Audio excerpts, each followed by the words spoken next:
आपके पास आपके सिलेबस में अगर आप देखोगे तो आपके सिलेबस में इसका नाम लिखा होगा केमिकल एनर्जेटिक्स। अगर आप अपनी बुक में देखोगे तो आपकी बुक में इसका नाम होगा एनर्जी चेंजेस के नाम से भी हो सकता है आपकी बुक में, और आपकी बुक में ये हो सकता है केमिकल एंड एनर्जी के नाम से भी हो सकता है आपकी बुक में। ठीक है ना। तो अगर आप बुक में से देखना चाहें तो आपको एनर्जी चेंजेस या एनर्जी एंड केमिकल के नाम से मिल सकता है, अदरवाइज आपके सिलेबस में एनर्जेटिक्स के नाम से है। So I just want to start with the word energetics because I love this name and chapter as well. It's very easy and इसमें मार्क्स भी बहुत जबरदस्त मिलते हैं, बहुत मजा आता है इसको सॉल्व करने में। चलें तो स्टार्ट करते हैं। Energetics, it is all about energy. So I want your energy over here, right?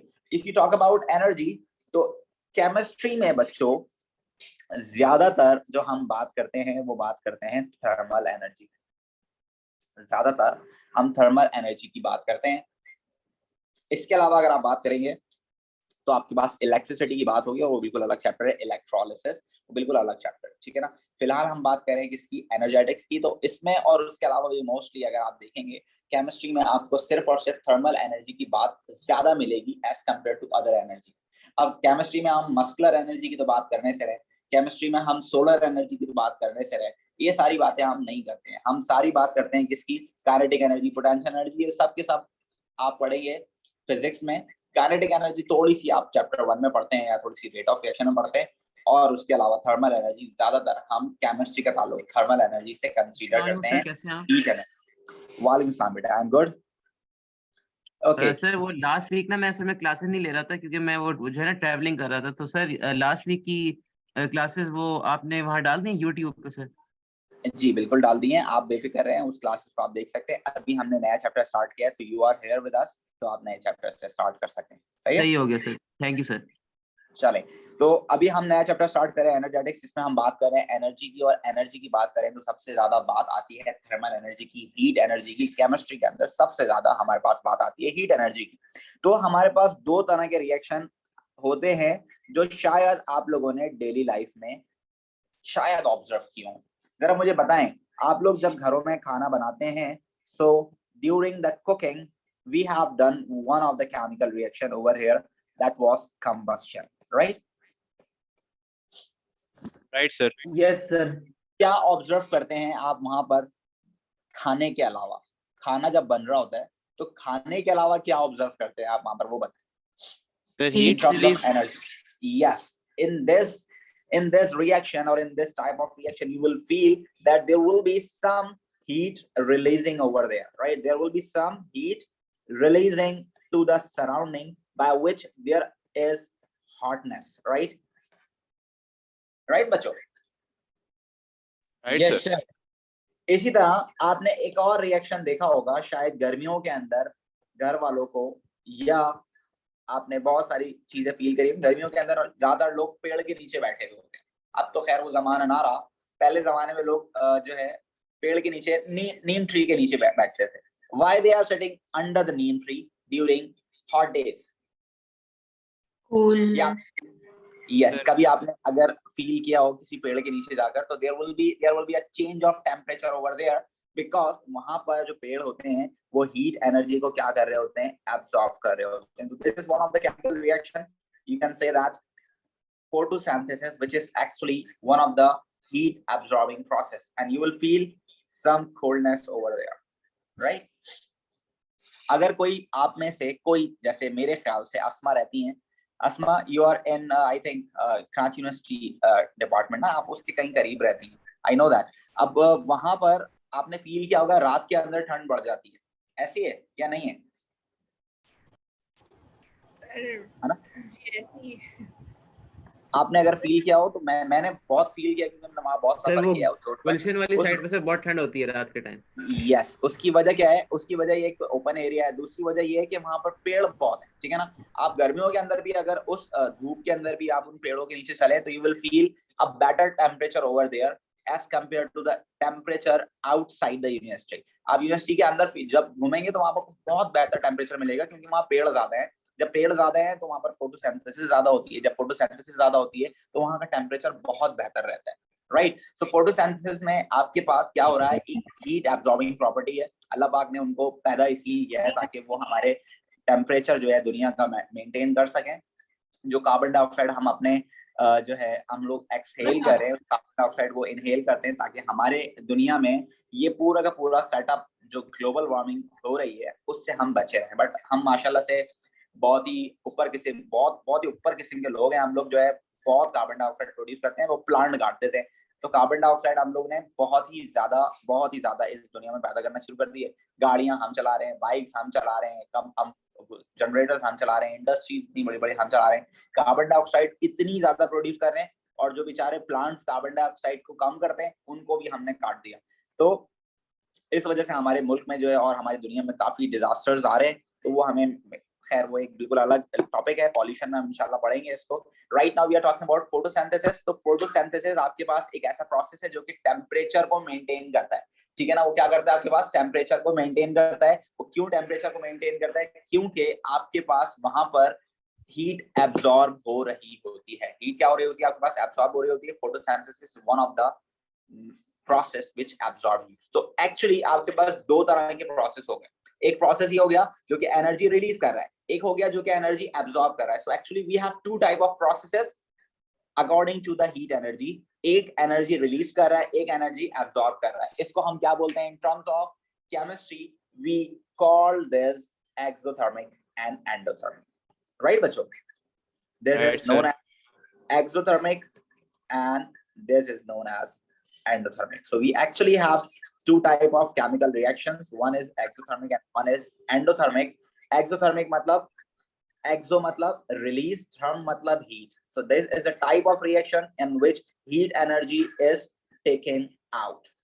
Right? When the heat energy is taken out, it is known as exothermic reaction. And when you talk about endothermic, the term mean heat, and endo mean taken in.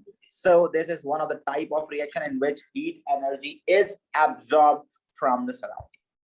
Am I clear to every one of you? Yes, sir. So there are Yes, sir, two clear. types. There are two types of reactions. Number one is exothermic and number two is endothermic. Exothermic reactions are the reactions in which heat energy is taken out to the surrounding, and endothermic reactions are the reaction in which heat energy is taken in from the surrounding. Right बच्चों? तो ये आपसे paper में examiner पूछ सकता है for 1 mark, so you need to be prepared about this definition. You need to keep remember the definition for exothermic and endothermic for 1 mark. Examiner can ask, right? Secondly, जो चीज सबसे ज्यादा परेशान करती है बच्चों को वो ये है, बच्चों थर्मामीटर की रीडिंग क्या नोट करती है? सेल्सियस या फ़ारेनहाइट? यस, वो ठीक है, बट क्या नोट करती है? वो नोट क्या करता है थर्मामीटर? क्या चीज? टेम्परेचर। टेम्परेचर नोट करता है। और टेम्परेचर क्या चीज होती है? heat. Yes, it is the unit for heat, right? Yes, sir. तो थर्मामीटर जब आपके पास आप यूज करते हो तो पॉजिटिव में वैल्यू एक्सोथर्मिक की आती है या एंडोथर्मिक की आती है? Endo. No, this is the thing that you need to keep remember. अगर एक्सोथर्मिक रिएक्शन होगा तो हीट रिलीज होगी। जब हीट रिलीज होगी तो थर्मामीटर की जो रीडिंग है बच्चों वो पॉजिटिव में ऊपर बढ़ेगी। इफ यू हैव थर्मामीटर की रीडिंग जो है ऊपर की तरफ जाएगी और ये पॉजिटिव में जाएगी। फॉर सपोज अगर 100 डिग्री सेल्सियस की बात करेंगे आप, तो 100 डिग्री सेल्सियस का मतलब ये है कि एनर्जी बहुत ज्यादा रिलीज हो रही है ना? यस, बुखार के वक्त। यस, अगर फॉर सपोज आपको बुखार होता है तो आप कैसे हो जाते हो? ठंडे हो जाते हो, गर्म हो जाते हो? गरम सर। तो आपका टेम्परेचर बढ़ जाता है, कम हो जाता है? बढ़ जाता है सर। बढ़ जाता है। Yes, that is the thing to understand. अगर आपके पास टेम्परेचर बढ़ रहा है इसका मतलब है हॉटनेस बढ़ रही है, ये याद रखना है आपने। टेम्परेचर अगर इंक्रीज हो रहा है, पॉजिटिव वैल्यू अगर इंक्रीज हो रही है थर्मामीटर पे, इसका मतलब हॉटनेस इंक्रीज हो रही है। This is the thing to remember, right? For suppose अगर आप थर्मामीटर को ठंडे पानी में डाल देते हो, थर्मामीटर को ठंडे पानी में डाल देते हो, कहाँ जाएगा रीडिंग? कहाँ जाएगी? ऊपर नीचे? डाउनवर्ड्स। नीचे, डाउनवर्ड, नेगेटिव में जाएगी रीडिंग, ठीक है ना? नेगेटिव में रीडिंग जाएगी, इसका मतलब ये ठंडा हो रहा है। तो ठंडा होते वक्त रीडिंग नीचे जाएगी, गर्म होते वक्त रीडिंग ऊपर जाएगी। This is the main thing you need to keep remember. हमेशा गलतियां करते हैं बच्चे इसके अंदर, ठीक है ना? तो ये गलती नहीं करनी है आपने। तो you need to keep remember over here temperature rises, right? And over here temperature falls. This is the thing you need to keep remember for exo and endo, right? Temperature Right, what sir. time, sir? ठीक है। For suppose आपको examiner सवाल भी दे सकता है इस तरह का, वो आपको 2 थर्मामीटर की रीडिंग्स दे दे, वो आपको 2 रीडिंग्स दे दे थर्मामीटर की। एक रीडिंग फॉर सपोज उसने दी आपको 25 डिग्री सेल्सियस और दूसरी आपने दे दी 100। वो आपसे पूछ सकता है बताएं which type of reaction is this, आप क्या बोलोगे? एक्सोथर्मिक दोबारा रिएक्शन बताएंगे? Sir. Yes, for suppose initial reading, मतलब रिएक्शन से पहले रीडिंग जो थी आपके पास, इनिशियल रीडिंग जो थी आपके पास 25 थी और फाइनल रीडिंग आपके पास आई 100। तो वो आपसे पूछ रहा है रिएक्शन से पहले टेम्परेचर 25 था, रिएक्शन के बाद टेम्परेचर हो गया 100, बताएं which type of reaction is this? Exo exothermic, yes sir, और बिल्कुल अगर आपसे रीजन पूछें why the reaction is exothermic तो क्या बोलोगे? More heat sir, release. Because temperature rises. Heat is Yes, given because out. the temperature rises or the heat energy is released। ठीक है भाई, राइट सर। तो इस जी तरह के सर। सवाल Yes, पेपर में sir. आते हैं, आपको याद रखना है। और ये कंफ्यूजन अपने जहन से निकाल दो कि टेम्परेचर बढ़ रहा है, पॉजिटिव में जा रहा है तो वो एंडोथर्मिक है। भाई पॉजिटिव में वैल्यू बढ़ेगी तो वो एक्सोथर्मिक है, बिकॉज टेम्परेचर जो थर्मामीटर है वो हॉटनेस को मेजर करता है। ठीक है, हॉटनेस को भी करता है और कोल्डनेस को भी करता है, बट कोल्डनेस इतना ज्यादा उसमें, आप अगर नॉर्मल थर्मामीटर देखोगे तो कोल्डनेस का इतना बड़ा उसमें एरिया नहीं होता। अगर फॉर सपोज आपके पास एक नॉर्मल टेम्परेचर है तो -10 तक थर्मामीटर जो है टेम्परेचर नोट कर सकता है, बाकी 100 तक वैल्यू उसकी हॉटनेस की होती है। ठीक है ना, तो मेजरली आप कह सकते हैं कि जो थर्मामीटर है वो हॉटनेस को कैलकुलेट करता है। ठीक है ना, ठीक है सर। ठीक है one sir. more definition for you is this is also very you can say that confusing statement, बच्चे इसमें भी बड़ा परेशान होते हैं। Bond breaking and bond making, बताइए बॉन्ड मेकिंग क्या होता है, बॉन्ड ब्रेकिंग क्या होता है? Sir bond making I guess when two elements combine to form a molecule. Bond making, ठीक है, वो बिल्कुल आपकी बात ठीक है। मैं फॉर सपोज आपके पास एक हाइड्रोजन का एटम है, एक हाइड्रोजन का एटम दूसरे हाइड्रोजन के एटम के साथ मिलेगा तो it will be hydrogen molecule जो कि बन रहा है। So you can say that this is bond making, this is what bond making, यहाँ पर आपके पास बॉन्ड मेक हो गया है ना। एंड फॉर सपोज आपके पास एक HCl का मॉलिक्यूल था which have a single bond over there, तो इसको मैंने तोड़ दिया तो आपके पास एक हाइड्रोजन का एटम बन गया और एक क्लोरीन का एटम बन गया। तो this is bond breaking, this is bond breaking and this is bond making, right? Yes sir. Yes I just sir. want to ask you guys बच्चों कि इन दोनों में से एक्सोथर्मिक कौन सा है? Sir bond breaking. Bond breaking. Bond making. Sir breaking नहीं होगा सर। Yes, Bond making. यही कंफ्यूजन है जो कि मैं दूर करना चाह रहा हूं आपकी। You need to keep remember exothermic is bond making, right? And bond breaking is actually endothermic. You need to keep remember this. ये कंफ्यूजन रहती है बच्चों को और बहुत सही कंफ्यूजन है, मतलब होता है कंफ्यूजन में तो कुछ भी हो सकता है ना, कंफ्यूजन में तो इंसान का नाम भी हो सकता है। तो कंफ्यूजन क्या है कि बॉन्ड मेकिंग आपके पास जो है एंडोथर्मिक होना चाहिए, बट क्यों है ये कंफ्यूजन? आई डोंट नो क्यों है कंफ्यूजन। आप मुझे एक बात बताएं, एंडोथर्मिक रिएक्शंस क्या होते हैं जो कि एनर्जी क्या करते हैं, एब्जॉर्ब करते हैं, राइट? एंडोथर्मिक क्या होते हैं जो कि एनर्जी आपके पास क्या करते हैं, एब्जॉर्ब। अब फॉर सपोज मैंने एक हाथ जो है, ये मेरा हाथ जो है, मैंने अली असलम के साथ मैंने एक हाथ बहुत जोर से पकड़ा हुआ, ठीक है, एक हाथ अली असलम का, एक हाथ मेरा, ठीक है, अली असलम और मेरे हाथ के अंदर एक बॉन्ड बना हुआ है। Is that clear everyone? Yes sir. अब इस बॉन्ड को अगर मैं तोड़ना चाहूं, तो मुझे क्या करना पड़ेगा इसमें? सर मोर एनर्जी देंगे ना। मुझे एनर्जी देना पड़ेगी, ऐसा है या नहीं है? यस सर, ऐसे ही। जी सर। एनर्जी दूंगा तो बॉन्ड क्या करेगा, एनर्जी को एब्जॉर्ब करेगा, बॉन्ड एनर्जी को एब्जॉर्ब करता रहेगा। फॉर सपोज मैंने और अली असलम ने बहुत जोर से हाथ पकड़ा हुआ है, एक बंदा आया, माज आता है, हम दोनों को छुड़वाने की कोशिश करता है, हम नहीं छोड़ पा रहे, फिर जो है हमारे पास दूसरा आ गया, हमारे पास राफे आ गया, वो छुड़वाने की कोशिश कर रहा है, नमीर आ गया, नमीर छुड़वाने की कोशिश कर रहा है, 3 बंदे छुड़वाने की कोशिश कर रहे हैं लेकिन हाथ नहीं छोड़ रहा है। इसका मतलब ये है कि बॉन्ड तोड़ने की एनर्जी अभी भी कम है, 3 बंदे कम है जो बॉन्ड एनर्जी तोड़ने की कोशिश कर रहे हैं। चौथा आया, उसने खींचा, तो अब एनर्जी हमारी कम पड़ गई, मेरी और असलम की, तो हमारा बॉन्ड टूट गया, right? So this is what, हम एनर्जी दिए जा रहे हैं, एनर्जी दिए जा रहे हैं, बॉन्ड एब्जॉर्ब किए जा रहा है। जैसी ही एनर्जी ज्यादा हुई देने वाली, बॉन्ड टूट जाएगा, है ना? ऐसी है। Yes, sir. So you need to ji keep sir, remember, बिल्कुल। अगर आप बॉन्ड तोड़ना चाहते हो, if you want to break the bond, तो आपको एनर्जी देना पड़ेगी, वो एनर्जी एब्जॉर्ब होगी, तो इसका मतलब है बॉन्ड ब्रेकिंग इज एंडोथर्मिक। ठीक है, Right, sir. ठीक है सर। और और बॉन्ड सर जो मेकिंग क्या हो गया? एक्सोथर्मिक रिएक्शन का भी सर बता दें। एक्सोथर्मिक क्या होगा? जब आपके पास बॉन्ड वापस से बनेगा तो जो एडिशनल एनर्जी आपने दी होगी वो रिलीज हो जाएगी, तो जब वो रिलीज होगी तो आपके पास एक्सोथर्मिक रिएक्शन वो कहलाएगा। ठीक है, अब देखें दोबारा, अब आपके पास क्या हुआ, आपको ये बात पता होना चाहिए, bond breaking is endo, bond breaking is endo, Endo. और bond making is exo. Exo. Is that clear? जी सर। Yes, sir. अब देखें, Yes, Yes, sir. sir. Now for suppose we have water, इस वाटर को हमने convert कर दिया इसमें, बताएं ये एंडोथर्मिक है एक्सोथर्मिक है? Endo, sir. Why? Endothermic, sir. Sir, why? क्योंकि इसमें bond जो है वो Bond break break हो हो रहे रहे हैं। हैं, sir. Yes, initially we have a molecule, right? अब इसके बॉन्ड्स को हमने तोड़कर एटम्स में कन्वर्ट कर दिया, तो this is bond breaking, and bond breaking is also what? Endothermic reaction, right बच्चों? Right sir. Yes, sir. Very good, this is one of the example that you need to keep remember, कि हम देखकर idea लगा सकते हैं कि ये bond making है या बॉन्ड ब्रेकिंग है। For suppose I have one more example for you, this is example number 2। For suppose we have carbon and 4 hydrogens, and I got what? Methane molecule. Now what is this? Exo or endo? Sir, this is Exothermic. exo. Exo. Why this is exothermic?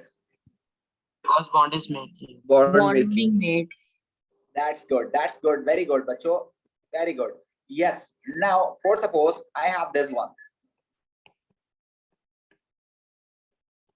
What is this? Exothermic. This is also Exo. exothermic. That's very good. Very good. Now, for suppose I have this one.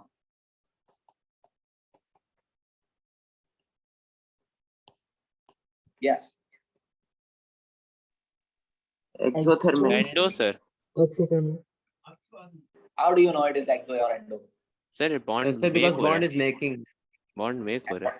Sir, What bond about make made. होने में Bond make हो रहे तो हैं, होता है sir. ना। Exothermic. Exothermic, sir. If you just look at over there in the equation, so Exothermic. actually we have hydrogen molecule, right? So there is a bond, right? Yes, sir. And we have chlorine molecule as well, and there is also a bond, right? And if you talk about HCl, so we have HCl will be like this. So if you want कि आपके पास HCl बने, so this what? Bond making, right? This is what? Bond making. So if you want to make this bond, so there is must to break these bond, right? Right or not? Yes, sir. Right. तो बच्चों Yes, sir. इस reaction में bond breaking और bond making दोनों हो रहा है, so you can not identify कि यार ओवरऑल रिएक्शन कैसा है ना? Yes, sir. ऐसी है ना? तो सर ये दोबारा आप समझा। यस, मैं आपको यही समझा रहा हूँ कि यस, इससे पहले आपके लिए आसान था, आपको सिंपल साफ नजर आ रहा था बॉन्ड मेकिंग, आपको साफ नजर आ रहा था bond breaking, but right now it is difficult for you because bond breaking and bond making both are the same at the same time, right? Yes, sir. Yes. तो Yes, अब sir. इसके लिए हम क्या करें? अब हमें कैसे पता चलेगा कि भाई यहाँ क्या चल रहा है, यहाँ एक्सोथर्मिक है या एंडोथर्मिक है? तो उसके लिए हमें क्या करना पड़ेगा? हमें बॉन्ड एनर्जीज का सहारा लेना पड़ेगा। हमें क्या करना पड़ेगा भाई? बॉन्ड एनर्जीज का सहारा लेना पड़ेगा। तो let's have a Sahara of bond energies. So bond energies का सहारा लेते हैं थोड़ा सा। हाइड्रोजन और हाइड्रोजन का जो बॉन्ड होता है, इसकी एनर्जी होती है आपके पास, हाइड्रोजन टू हाइड्रोजन बॉन्ड की एनर्जी आपके पास होती है 436। ठीक है, सर ये जूल उसके है बाद ना? क्या चीज है? किलो कह सकते हो आप इसको, हाँ yes sir, joule. Kilo. Sir ये याद तो नहीं करनी ठीक है, होती ना, सर। गिवन होगी। यस बिल्कुल, आपको गिवन होगी, आपको बिल्कुल याद करने की जरूरत नहीं है इसको, ये आपको गिवन होगी। ठीक है, अब देखें ये तीनों एनर्जीज फॉर सपोज मैंने आपको दे दी। अब हम इसको शायद आइडेंटिफाई कर सकते होंगे कि ये एंडोथर्मिक है या एक्सोथर्मिक। तो लेट्स चेक कि ये एक्सो है या endo. Just look at over here. First of all ये सारे बॉन्ड ऑलरेडी डन दिस? क्या कह रहे हो बेटे? Sir, haven't we done this? नहीं, अभी हमने नहीं किया ये। I think some other batch. नहीं, किसी बैच में भी हमने नहीं किया। खैर, ये हो सकता है आपने स्कूल में किया हो। किया हुआ है हमने। नहीं नहीं क्या सर, है? ये ऐसे किया था हमने, वैसे आपने पास पेपर्स भी करवाए थे। अच्छा, चलो एक बार दोबारा कर लो अगर ऐसा है तो। मुझे नहीं याद पड़ा कि हमने ये किया है। सर वो मोल से कंफ्यूज हो गए होंगे। हाँ, मैंने ये नहीं कराया, मुझे कंफर्म है कि मैंने ये नहीं कराया। चले देखें बच्चों, फॉर एग्जांपल अगर हमने कर भी लिया है तो आप एक बार और देख लें, आप और इसमें जो है ना स्ट्रांग हो जाएंगे। Just look at over here बच्चों, दीज आर द बॉन्ड्स जो कि ब्रेक होंगे, है ना, ऐसी है। और Yes. These are the bonds जो कि मेक होंगे। रिएक्टेंट साइड पर बॉन्ड टूटेंगे तभी आपके पास प्रोडक्ट साइड पर बॉन्ड बनेंगे, ऐसी है ना। जी सर। पुराने वाले बॉन्ड को तोड़ोगे तभी तो नए वाले बॉन्ड बनेंगे। So let's talk about the breaking. अगर आप ब्रेकिंग की बात करो तो ब्रेकिंग वाले बॉन्ड कौन से हैं आपके पास? आपके पास H2H है और Plus- Cl2Cl। Cl2Cl है। Chlorine to बताएं chlorine. what is the energy required to break H2H bond? What is the energy? 436। 436. And what about the energy required to break the HCl bond? It is 242. 242. So what is the total energy required to break all the bonds? 678. 678, sir. 678. So this is the energy required, right? This is the energy required, or you can say that energy absorbed to break the bonds, right? Yes, sir. Whatever the energy Yes, sir. absorbed, it is always positive because we are providing that energy. So it is 678 kilojoules, which is required for breaking all the bonds present over there, right? Now let's talk about the energy release. What about the energy release? If you talk about energy release, just look at over here. Which bond is going to make the bond of HCl? And right now we have two molecules of this. This means we have two molecules that are going to be formed, right? Each bond बनने में कितनी energy release होगी बच्चों? 431. What about the two bonds? When they bond form, it will be 862 energy releases, right? Yes, sir. What about the energy difference? If you talk about energy difference, बच्चों कितना difference आएगा? Just subtract these two values. The released minus. Sir, Yes. Sir इसमें क्या कहते हैं, हमने negative sign क्यों लगाया है 862 में? बेटा एनर्जी रिलीज हो रही है ना, जो एनर्जी रिलीज होगी आप उसको नेगेटिव सपोज करोगे। Okay sir. सो जो एनर्जी रिलीज हो रही है बच्चों वो ज्यादा हो रही है, right? Yes, sir. Now you are able to say that sir ये एक्सोथर्मिक रिएक्शन है। सर ये आपके पास एक्सोथर्मिक रिएक्शन है। और याद रखो बच्चों, हमेशा हर रिएक्शन में एक्सो और एंडो दोनों होता है। हर रिएक्शन में एक्सो और एंडो दोनों होता है। बॉन्ड ब्रेक भी होते हैं, बॉन्ड मेक भी होते हैं। बॉन्ड ब्रेक भी होते हैं, बॉन्ड मेक भी होते हैं। बस ओवरऑल रिएक्शन आपके पास डिपेंड करता है जो चीज ज्यादा हो रही होती है। So you can see in this diagram और इन दिस पिक्चर और in this work, you can see this that हो दोनों ही काम रहे हैं। जब तक पुराने वाले बॉन्ड टूटेंगे नहीं, नए वाले बॉन्ड बनेंगे नहीं। लेकिन पुराने वाले बॉन्ड को तोड़ने के लिए एनर्जी कम चाहिए as compared to नए वाले जो बॉन्ड बन रहे हैं उनसे एनर्जी ज्यादा रिलीज हो रही है। That is why the overall reaction is exothermic. Is that clear? Yes, sir. Clear. Okay, just do this and I'm sending you one more question और फिर हमने करना है वो वाला question. Just look at over here. आपके पास question क्या है? आपके पास है 4NH3, right, reacting with 5 oxygen molecules, right, giving you 4NO plus 6H2O, right? यही है ना आपके पास। अब जरा इसको देखें। यस पहले सर। इसको आपको ऑलरेडी बॉन्ड की फॉर्म में लिखा हुआ मिला हुआ है आपको ना, तो मैं इसको वैसे भी लिख देता हूँ। अगर नहीं भी लिखा हुआ हो तो ये आपको अगर बनाना भी पड़े तो आपको ये आना चाहिए, क्योंकि ये आपके कोवेलेंट बॉन्डिंग में है। हाँ, ये नाइट्रोजन मोनोऑक्साइड वाला जो है ये नहीं है, तो इस तरह के जब भी होंगे तो आपको गिवन करेगा, सही है ना। वाटर मॉलिक्यूल आपको आता है बनाना, so it will be like this, right? ये आपको इक्वेशन ऑलरेडी वैसे भी गिवन है, तो इसको बनाने की जरूरत नहीं है, ऑलरेडी गिवन है। Just look at over here बच्चों, कैसे सॉल्व करेंगे। सबसे पहले तो इसको हम बॉन्ड ब्रेकिंग और बॉन्ड मेकिंग में तोड़ लेते हैं। This is bond breaking, endothermic वाला पार्ट, ठीक है, and this is bond making. एक बॉन्ड मेकिंग है और एक बॉन्ड ब्रेकिंग है, ठीक है ना। तो इसको हमने बीच में से ब्रेक कर लिया। Just look at over here, आपको उसने दिया हुआ क्या है, उसको आपको उसने दिया हुआ है N2H बॉन्ड की वैल्यू कितनी दी हुई है बच्चों? N2H बॉन्ड की वैल्यू आपको कितने दी है इसने? 391. 391 आपको उसने दिया 391। किसकी एनर्जी दी है? N2H बॉन्ड की, ऐसी है ना? जी sir. So just look at over here. Just look at over here. What is this? This is ये जो कि आपको गिवन है ना? जी. यस सर, और एक मॉलिक्यूल में कितने बॉन्ड्स हैं हमारे पास इस तरह के? 3. 3 बॉन्ड सर. Yes, 1 2 3। और हमारे पास मॉलिक्यूल कितने हैं? 4। So you Four. can say that we have 4 molecules, and in each molecule we have 3 bond of N2H, right? जी सर. Plus 5 O के साथ डबल बॉन्ड्स, राइट? अब आप देख सकते हैं it is 12 into 391 plus 5 into oxygen का bond का एनर्जी कितनी है? 498। 498. Yes, it is 498। जरा चेक करें कितना आंसर आ रहा है आपके पास? 2490. 4। 2490 सर. जी सर. यस। 2490 basically same. और इस वाले का? सर इसका 4692 लेफ्ट और का. टोटल कितना आ गया? 7182.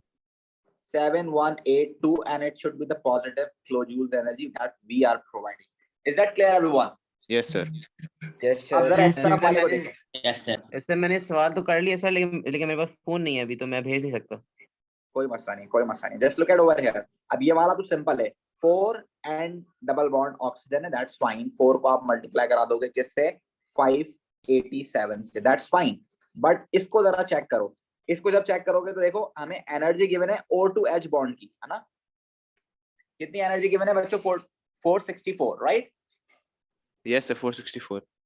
तो हमारे पास एक तो 6 मॉलिक्यूल है और एक मॉलिक्यूल के अंदर हमारे पास 2 बॉन्ड्स हैं O2H के, है ना? तो टोटल सर ये आ जाएगा 5568. 5568 और इससे पहले वाला 2348. 2348. 2348। टोटल कितना हो गया ये? 7916. Yes sir. 16 and it should be negative. So हम जब इसको डिफरेंस लेंगे तो कितना आएगा? Sir negative 734. Negative 734 kilojoules energy release हो रही है। Exothermic. Exothermic reaction. Yes sir. अच्छा बच्चों इधर देखें, एक बात और देखें। अब ये जो पूरा रिएक्शन हो रहा है, इस पूरे रिएक्शन में देखें 4 NH3 के मॉलिक्यूल्स यूज हुए हैं, है ना? जी सर. जी सर. और आपके पास कितनी एनर्जी रिलीज हुई है भाई? आपके पास एनर्जी रिलीज हुई है 734, right? Yes. Yes sir. Examiner आपसे सवाल पूछ रहा है, उसको एनर्जी डिफरेंस चाहिए, उसको एनर्जी रिलीज चाहिए जब आपके पास अमोनिया का 1 मोल होता, है ना? उसमें लिखा हुआ है क्वेश्चन में, अगर आप देखें, they are asking for what? They are asking for the energy difference और energy change when 1 mole of ammonia is react, right? तो हम क्या करेंगे इसको, अगर 1 मोल के लिए sir ratio method. Ratio method. Ratio method लगा सकते हैं। This is the energy when 4 moles of ammonia reacted, right? So what Yes, will be sir. the energy when 1 mole of ammonia reacted? तो क्या आंसर हो जाएगा बच्चों? It will be 4x 734 and x will be sir 734. 183.5. Sir 183.5. So it is 183.5। अब आप लिख सकते हो यूनिट किलो जूल्स पर मोल। क्या लिख सकते हो आप? अब किलो जूल्स पर मोल लिख सकते हो। पर मोल का मतलब होता है जब 1 मोल की बात की जाए। नाउ यू कैन राइट पर मोल। इससे पहले आप पर मोल नहीं लिख सकते थे क्योंकि वहां 4 मोल की वजह से रिएक्शन हुआ था ना। रिएक्शन 4 मोल की जो एनर्जी थी वो 4 मोल रिएक्शन की वजह से थी, तो वहां हमने किलो जूल्स लिखा। अब हमने 1 मोल के लिए निकाल ली तो मैंने यहाँ लिख दिया kilo joules per mole. Is that clear every one of you? Yes sir. Yes sir. Yes sir. It is. देखो अब यहाँ पर अगर आपको लिखना है कि ये रिएक्शन एक्सोथर्मिक है या एंडोथर्मिक है, तो इसका रीजन आप इस तरह लिखेंगे। देखें, आप लिखेंगे इसको energy release after bond making. Energy release after bond making is greater than energy absorbed, right? Than energy absorbed to break the bond. यहाँ पे during bond breaking. Yes sir. Yes, to break the bond, right? That is why the reaction is exothermic. Clear है बच्चों? ये reason लिखना जरूरी है। वो देखें नीचे रीजन 2 मार्क्स का वो पूछ रहा है आपसे। So you need to know about this कि आप उसको रीजन कैसे लिखोगे।